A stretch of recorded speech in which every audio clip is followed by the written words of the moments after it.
오늘 시간에는 참된 믿음은 차별하지 않습니다 라는 제목으로 하나님 말씀 증거하도록 하겠습니다.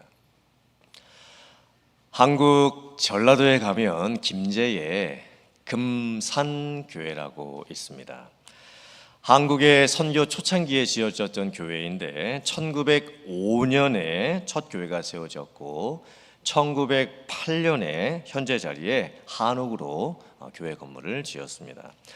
거의 130년이나 된 교회이죠.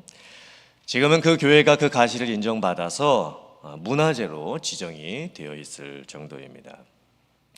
금산교회 별명이 기역자 교회입니다. 왜 기역자 교회이냐면 교회 건물이 기역자 형태로 생겼기 때문입니다. 그럼 왜 교회 건물을 굳이 기역자 형태로 지었을까? 당시만 해도 한국에는 남녀 7세 부동석이라는 유교 사상이 여전히 있었습니다. 또 양반과 종에 같이 앉을 수 없는 그런 차별이 여전히 있었습니다. 그래서 그 교회에서 어떻게 예배를 드리냐면 목사님이 여기 서서 이제 예배를 인도하시고 설교하실 때 남자 성도님들은 다 목사님을 마주보고 이렇게 앉습니다. 그러면 여자 성도님들은 어디에 앉으시냐? 이쪽에 이제 또 건물이 있겠죠, 방이 있겠죠.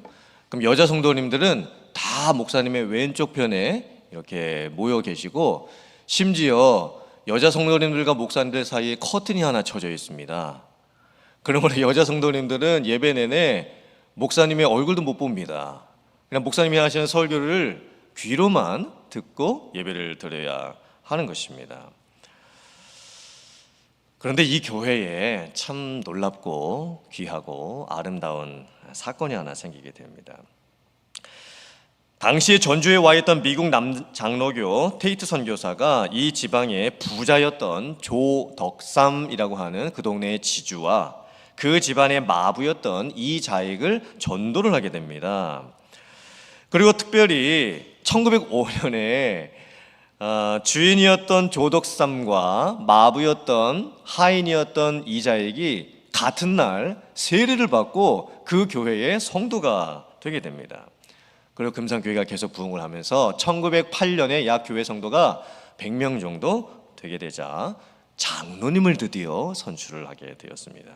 그런데 부자였던 주인이었던 조덕삼은 장로 선출에서 떨어지고 대신 머슴이었고 마부였고 종이었던 이자익이 선출되는 참 신기한 일이 벌어지게 되었습니다. 당시 양반과 상놈을 엄격하게 구분했던 한국 사회로서는 참 도저히 있을 수가 없는 그런 일이 벌어지게 된 겁니다. 그런데 금산교회의 당회록을 살펴보면 그때 주인이었던 조덕삼이 자기의 마부였고 하인이었던 이자익의 장로로 선출되자 그 주인이 성도님들 앞에서 이렇게 고백을 했다고 합니다. 이 결정은 하나님이 내리신 결정입니다. 나는 이 결정에 순종하고 이 자익을 장로로 받들어서 열심히 교회를 섬기겠습니다. 참 놀라운 고백이죠. 집에서는 주인과 하인의 관계였지만 교회에 오면 이제 입장이 바뀝니다. 종은 장로님이 되신 것이고 주인은 평신도로서 교회를 같이 함께 협력해서 여전히 섬기게 되었던 겁니다. 더 놀라운 것은 주인이었던 조덕삼이 자기의 마부였던 이자익이 장로가 되고 난 후에 이 이자익을 계속 잘 살펴보니까 너무나 좋은 성품을 가지고 있고 또 언변도 있고 리더십도 있다는 것을 발견을 하게 됩니다. 그래서 이 주인 조덕삼이 이 마부 이자익을 1910년부터 5년 동안 평양신학교에 유학을 시켜서 목사님이 되게 합니다. 그 모든 뒷바라지를 평신도로서 이 주인이었던 조덕삼이 이 하인이었던 장로가 되었던 이자익을 뒤에서 계속 뒷바라지를 해주었던 겁니다. 나중에 마부 출신 이자익 목사님은 조선 예수교 장로회 총회장을 3번이나 지내는 큰 인물이 되게 됩니다. 한국 기독교 역사 속에서 아주 길이 남을 그런 인물이 되었습니다. 금산교회의 모습을 보면 참된 믿음이 있는 성도들이 어떻게 신앙생활을 하는 것인지를 잘 알 수가 있습니다. 유교주의가 팽배하고 양반과 상놈을 차별했던 그 당시 시절 속에서 심지어 남녀 7세 부동석을 지키기 위해서 남자 성도 따로 여자 성도 따로 예배를 드리고 있었던 그런 상황 속에서 믿음 안에서 모든 차별을 다 없앴습니다. 주인과 종이 같이 예배를 드리고 심지어 주인이 자기보다 먼저 장로님이 되셨던 자기의 하인이었던 그 장로님을 인정해 드리고 나중에는 목사님으로까지 만들어서 그 교회를 섬기게 되었던 겁니다. 오늘 성경 말씀 이제 야고보서를 보면 야고보서 1장에서부터 계속해서 참된 믿음이 무엇인가에 대해서 말씀을 합니다. 그리고 참된 믿음이 있는 성도는 어떻게 살아가는 것인가에 대해서 계속 말씀을 합니다. 그 모습은 참된 믿음이 있는 성도는 고난 속에서도 실제적으로 믿음 안에서 견디는 모습이 나타납니다. 그리고 하나님의 말씀을 속히 듣고 인간의 말은 더디하면서 하나님의 진리의 말씀을 마음속에다가 이렇게 심는 그런 역사가 일어나게 됩니다. 그리고 행함으로 나타나는 열매 맺는 삶을 살게 되죠. 그리고 오늘 야고보서 2장에서부터는 그 참된 믿음으로 행하고 열매 맺는 삶이 무엇인지 구체적인 예를 들어서 말씀을 하기 시작을 합니다. 초대교회 당시에도 예배를 드리는데 이제 부자가 좋은 옷을 입고 예배당에 들어오면 교회 안에서 이제 안내를 하시는 분들이 이쪽으로 오십시오. 이 자리에 앉으십시오. 이렇게 안내를 해줍니다. 그런데 가난한 자가 교회를 들어오면 남루한 옷을 입고 교회를 들어오면 저기 서 계시든지 아니면 내 발밑에 앉든지 알아서 하시오. 이렇게 또 안내를 해주게 됩니다. 어떻게 사람을 이렇게 노골적으로 차별 대우를 할 수 있을까요? 세상에서는 그렇다 치더라도 어떻게 교회에서 예배를 드리고 오는 이런 상황에서 교회에서조차 이런 차별을 할 수가 있을까요? 그 당시에 로마 시대에서는 또 초대교회 당시의 시대에서는 사회적인 분위기가 자유인과 노예가 엄격히 구분되었습니다. 주인과 종이 엄격히 구분이 되었습니다. 남자와 여자가 엄격히 구분이 되어 있던 사회였습니다. 심지어 교회 안에서 그런 차별이 있는 것을 보면 얼마나 그 당시에 인종차별, 경제적 차별, 계급적 차별이 공론화되었고 그런 차별을 당하면서 사는 것이 아무렇지도 않게 느껴지는 것인가를 저희가 볼 수가 있습니다. 그러니까 교회 안에서 그런 차별이 일어나면 안 되죠. 정말 안 되죠. 그런데 교회 안에서 그런 차별이 일어나는데도 불구하고 그냥 그런 게 당연한 것처럼 여겨지던 그런 시대였었습니다. 참된 믿음이 있다는 것은 무엇이고 참된 믿음이 있는 성도는 어떻게 살아야 되는 것일까요?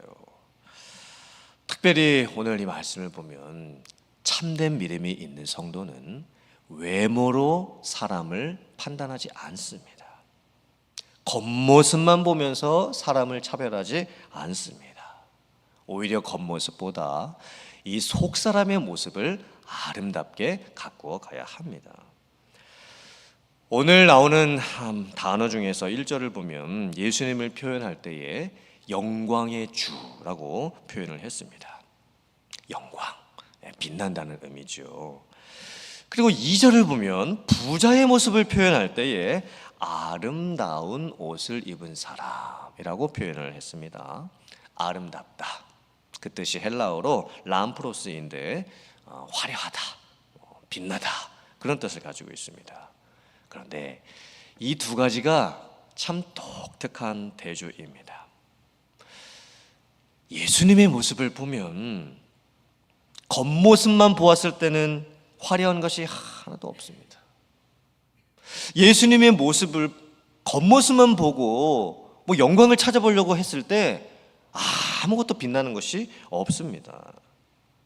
예수님은 심지어 십자가에서 달리시고 채찍에 맞으시고 침뱉음을 당하시고 머리에 가시관을 쓰시고 그리고 결국에는 죽으십니다.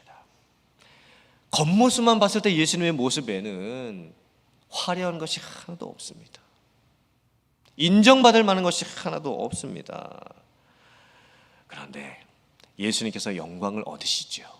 그 영광은 언제 얻게 되시는 영광입니까? 부활하신 후에 얻게 되시는 영광이었습니다.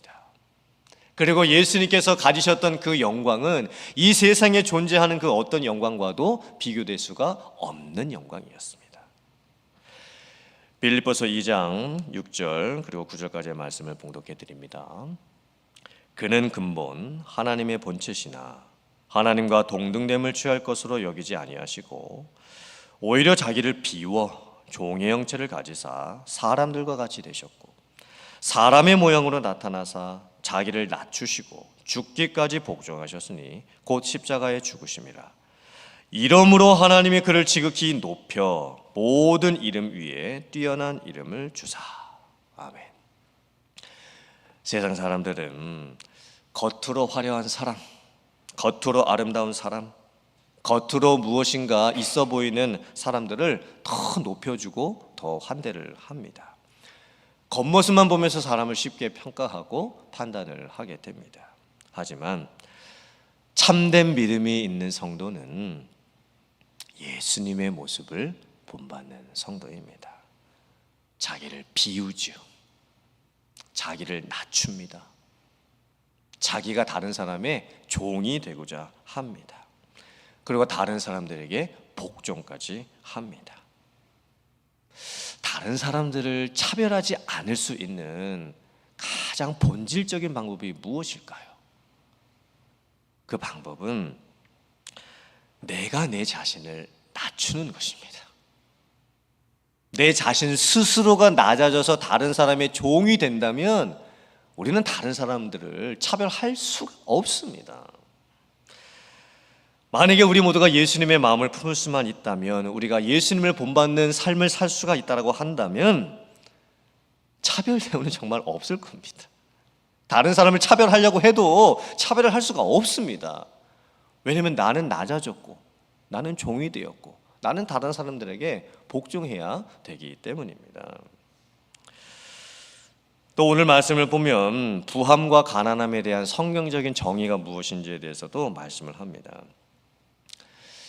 우리가 오해하지 말아야 될 것은 그리스도인들은 부자가 되면 안 되는 것이고 예수님을 믿는 성도들은 가난을 미덕으로 삼고 살아야 된다고 하는 것은 오해입니다. 부자는 모두 다 탐욕스럽고 못된 사람들이고 이기적인 사람들이라고 생각하면 안 됩니다. 여러분들 솔직하게 대답해 보세요. 부자가 되고 싶으십니까? 아니면 나는 평생 가난하게만 살고 싶으십니까? 아니 왜 대답을 못하세요? 아니 부자가 되고 싶으십니까? 아니면 난 평생 그냥 가난하게 그냥 그렇게 살고 싶으십니까? 부자가 되시기를 바랍니다. 모두 다 부자가 되시기를 바랍니다. 하지만 그 부함의 모습이 겉모습의 부함과 소유의 부함만이 되면 안 됩니다. 만약에 우리가 믿음의 부요함을 가지고 있는 소유의 부함을 가지고 있다고 한다면 우리가 믿음의 부함 속에서 나의 소유의 부함을 통치하고 다스릴 수가 있다고 한다면 그 소유의 부함이 하나님께 쓰임을 받을 수 있는 아주 귀한 통로가 될 수가 있습니다. 반대로 가난에 대한 인식도 우리가 다르게 생각할 수 있어야 됩니다. 초대교회 시대에서는 가난한 사람들이 참 차별 대우를 많이 받았습니다. 사실 오늘날에도 가난하신 분들이 여러 가지 사회적인 냉대와 또 차별 대우를 당하는 것이 사실입니다. 근데 오늘 말씀을 보면 하나님께서 가난한 자들을 택하사 믿음 안에서 부유하게 하시고 하나님의 나라를 유업으로 상속받게 하셨다라고 말씀을 합니다. 비록 겉으로 봤을 때는 나이, 신분, 소유, 건강 다 약해 보입니다. 다 없어 보입니다. 하지만 믿음 안에서의 부요함이 있을 때 그 모든 것을 다 극복할 수가 있습니다. 하나님의 나라를 가지고 있는데 뭐가 더 필요하겠습니까? 하나님 나라 안에서의 부요함이 내 안에 있는데 이 세상에 그 어떤 부요함으로 나를 채울 수가 있겠습니까? 믿음 안에서의 부요함이지요. 그 믿음 안에서의 부요함이 있으면 이 세상의 그 무엇도 부럽지가 않습니다. 고린도전서 1장 26절과 28절까지의 말씀을 제가 현대어 성경 번역으로 말씀을 드리겠습니다. 형제 여러분, 하나님이 여러분을 부르셨을 때 여러분이 어떠했는지를 한번 생각해 보십시오. 인간적으로 볼 때 여러분 가운데는 지혜로운 사람도 많지 않았고 유능한 사람도 많지 않았으며 가문이 좋은 사람도 많지 않았습니다.